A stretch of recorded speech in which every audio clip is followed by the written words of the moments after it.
Please put your hands together. This is a guy who inspired me to get started with performance poetry, to step to the stage. We were in performance poetry competitions before they were calling them slams in Australia.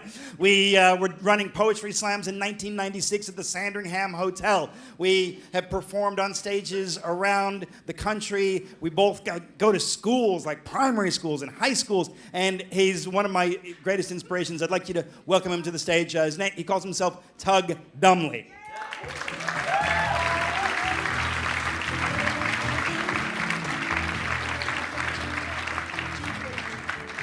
Thank you, Miles, for making me sound like a pensioner. Thank you. I am. I'm sick of heroes, sporting heroes, business heroes, celebrity heroes, survivor heroes, victim heroes. Your great-grandpa had to crawl through a hail of bullets up a cliff at Gallipoli to be a hero. Nowadays, Clive Palmer and the Reinhardt Cowboy. Rich list heroes. Nowadays, any footballer or flannel fool the press can find, any Lamington-selling girl guide who stubs a toe, any athlete or disaster victim Harry M. Miller can flog, gets baptised in heroic ink.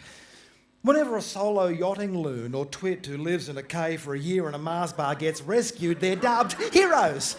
Not for disarming bombs or knife-wielding nuts, nah. Not for being Bernie Bantram, Fred Hollows or Nancy Wake, but for surviving their own fucking stupidity. I mean, whatever happened to that good old laconic Aussie spirit of not making a fuss?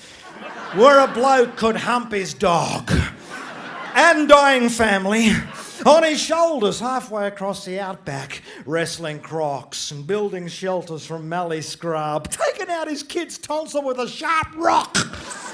Only to say at the press conference, hero, don't give me that bullshit, it were nothing. Only there wouldn't be a press conference, just a slap on the back, cup of tea and a good night's sleep. But nah, these days everyone's a hero. Everyone wins a prize. Everyone displays untold bravery in the face of overwhelming odds. Everyone, that is, except me. I mean, I fantasised about diving into Sydney Harbour in front of a large crowd to rescue a young child from a pack of sharks. I've thought about it, like anyone. But there's only so many kids you can find to throw in. Things go wrong, parents misunderstand. And anyway, you don't need to go to that kind of trouble. The great heroism boom has brought new standards. Already I've won a Victoria Cross. It was for bravery in the face of fast food. I've earned a Purple Heart for suffering a packed bus on a sweltering summer's day. An Iron Cross for repelling door-knocking Mormons. A Nobel Prize for my letter of complaint to a cereal manufacturer. And because last week I bathed the cat, mowed the lawn, washed up, put the washing out, put the garbage out, and dragged my bones out of bed to go to work in the pissing rain, nothing less than an Order of Australia with full civic reception will do. As I get off the bus, I demand to be met by the mayor, presenting the keys to the city. I want marching girls and garlands and brass bands and red carpets and parades and limousines and Ray Martin shaking my hand. Because I deserve more. It isn't fair. I've had enough, now I want my share. Can't you see? I want to live. But you just take more than you give. What about me? What about... If the world doesn't come and kick my door down soon, I'll be forced to make the first move. And I never like making the first move, not with women, not with animals, not with kitchen utensils. But so help me God, I'm losing patience faster than a Bombay doctor. And pretty soon, I'm going to take the jawbone of an ass and smite the lot of you glory-spoiling bastards. Look, I don't ask for much, just my heroic due. All I want's a medal and maybe the cover of Who Weekly. Some statues, memorials, trust funds, a playing field or two named after me. I mean, you can't just ignore me. My blood should be bottled, my brain preserved in brine. In fact, I want National Tug Dumley Sorry Day, where all you Philistines get down on your miserable stinking knees and repeat after me, Tug Dumley is a fucking hero.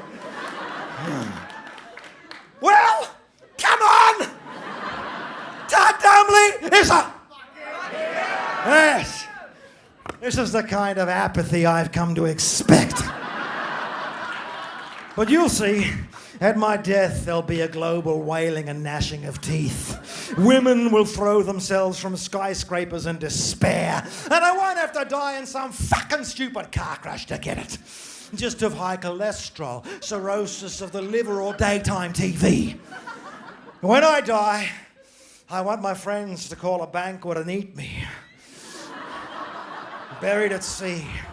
Afterwards, they can ship me down the sewer towards Bondi, where my logs will float poetically into the sunrise towards South America. Yeah! My friends can consume me as a sacrament, and in so doing, perhaps invest themselves with some of my more heroic virtues.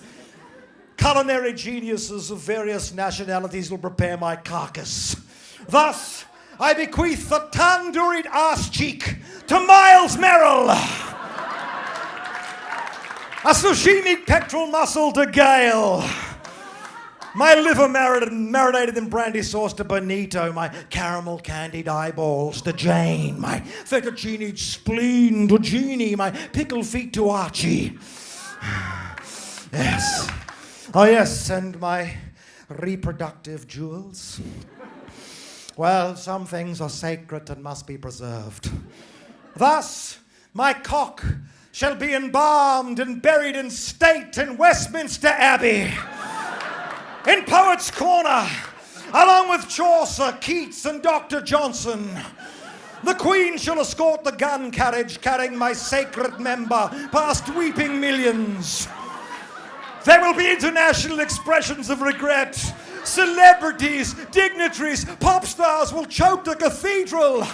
Phil Collins will sing a moving rendition of I Can Feel It Dimly in the Air Tonight. Or Tug.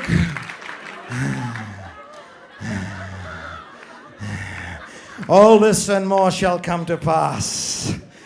But let's not think such black thoughts on such a beautiful night. I trust you will consider this my application for an Australia Council grant. Very, very carefully. Yours sincerely, Tug Dumley. Thank you! Thank you! Thank you! You're beautiful!